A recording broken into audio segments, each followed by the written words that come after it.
Rocking New Rochelle the old school way with the Rock of Ages Radio Hour. All right, everybody, welcome back to the Three Man Weave. Brendan Clark, I'm hosting. I just took the chair back from Sean Edwards. We have Rob Jiggity here coming back. Hello, how you doing? Yeah, people, apologize. It's not 4-man weave this week. We're keeping it simple. We're minimizing the amount of hosts we have by law. Yeah, so right now we're going to take a quick jump into Paul George and his return, coming back against the Pacers against the Heat. Yeah, surprised a lot of people didn't talk about this as much. Yeah, no, I know that the NCAA tournament just happened, so I know that's the big trending topic. I don't blame them. And then the women's college NCAA basketball game is tonight, too. What is it, UConn versus Notre Dame, so that's going to be a good one. So right now, Paul George, he's just come back from a really gruesome, horrible fracture that looked like he just broke his ankle during a USA practice game back in like the summer. That was a scary injury. The way his leg folded, it was just bad. Yeah, that was cringe-worthy. Yeah, it reminded me something of Kevin Ware. But I think that his rest time for him to come back, they did a surgery the next day. And I think it happened August 1st and then August 2nd and right into surgery. Took him right away and tried to heal him. And then, so Paul George, it took a 8-month process. It took an 8-month process for him to get healed, recover, rehab, and then actually come back and play the game. So what do you think that was a short amount of time for him to come back? Well, from how you saw the video and how his... Yeah, that looked like a done-for-life injury. That injury was scary. Okay. But the thing is, he came back and scored 13 after he changed his number to 13. I think he planned that. That 13-13, that's kind of coincidental over there. Yeah, it's a little sus. He had a 13 in that game. He had 13 points, 2 assists, 2 steals, and 3 turnovers. When I watched the highlights of him playing, he looked kind of shaky. I'm happy he didn't try to force anything.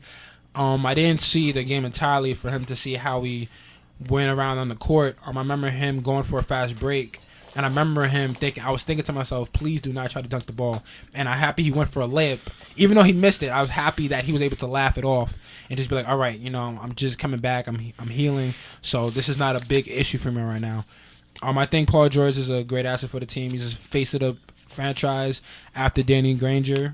And I think that he can heal. He can get better over the long run. Paul George, it kind of scared me watching him play. Like whenever he took a shot, it was very awkward. It was a very awkward shot. He didn't look comfortable yet. It looked like him coming out there was forced just because it's before the playoffs.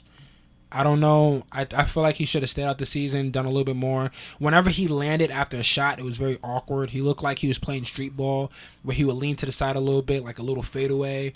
And it didn't look like a really good set shot most of the times. He was hitting threes. He hit like three pointers in the game, I believe. Yeah, but, his shooting looked good. But I'm really scared. I hope he's not coming in too early. The thing is, when you come back from an ankle injury like that, you're not going to want to jump on that foot. You're not going to want to come down on that foot because you're scared of what happened before. Even I'm scared right now. I'm holding my leg right now, thinking about the injury. So, like, it's going to take time. Maybe he rushed it. Maybe he came back a little too early. But I think so. We'll see if they make the playoffs. We'll see if he does get his rhythm back and he does lead the Pacers maybe to a couple wins, maybe past the first round. Yeah, who knows? I mean, they are a game behind Boston for the 8th spot, and with the 5 games remaining for each team, like I said earlier. That could be a first-round matchup against Atlanta, a rematch, if anything. So, maybe Paul George can help elevate the Pacers to an upset. Who knows? Could possibly make some noise. I mean, if they do have postseason success, is anyone going to say he came back too early?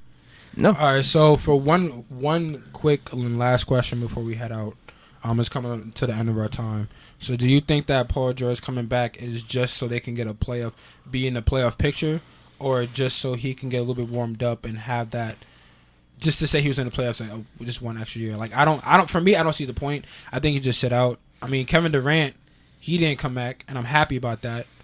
But do you think it's actually worth it? Honestly, I don't think it's worth it at all because if they don't make the playoffs, they can possibly get a good pick in this draft. This draft is full of talented power forwards and centers. Maybe they could pick up one of those guys and maybe keep that power forward or center or trade him away for a better asset. And even if they win the first round, I don't see them winning the whole thing. So they can't. It's really not worth it if you're not going to try to win the whole thing, especially with this squad that they have right now. All right, Sean.